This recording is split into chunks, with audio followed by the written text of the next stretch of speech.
There's lots of ways we can make poetry relevant and valid in the 21st century, and an event like today was a fantastic example of how to do that and how to do that very well.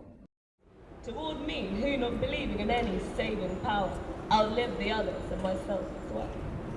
Do you know how it is when one wakes at night suddenly and asks, listening to the pounding heart, what more do you want? Insatiable, spring to 90 years. Flashmob poetry, trying to bring poetry into the 21st century, bringing it to audiences, sitting outside in the sun, enjoying the weather, and suddenly they get hit with a fantastic dose of readings from different people who were there, and also from anybody passing by who wants to pick up a poem and read it out loud and enjoy it for themselves, but also share that love of poetry with those who are sitting around.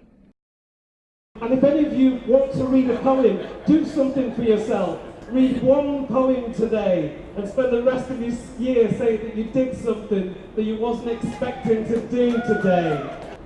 And yet the books will be there on the shelves, separate beings that appeared once, still wet,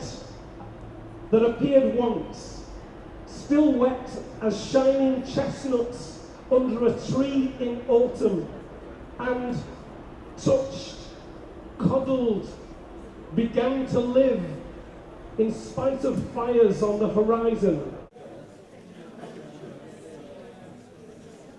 So tonight we're going to hear readings, interpretations and personal reflections from poets and speakers coming across different nationalities, languages and cultures. That's Fiona Sampson, Cornelius Platelis, Irena Grudzinska-Gross, Dennis McShane, and this evening is hosted by celebrated British poet David Constantine. The Second World War is at the background of all of his poems, and therefore the issues of honor, the issues of something that one could call civilian culture, the issue what national culture is, how much a poet needs to pay to his nation, and what kind of rights the nation has over a poet. This is one part only. Of course, he is also a poet of religious conflict, internal conflict. And he writes about it quite a lot. And by the end of his life, this was his main topic.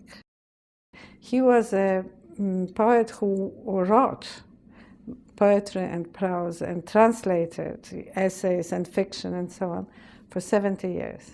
He was somebody who worked every day. He is a model of being a poet that is, I think, very unusual and yet very good for Polish literature.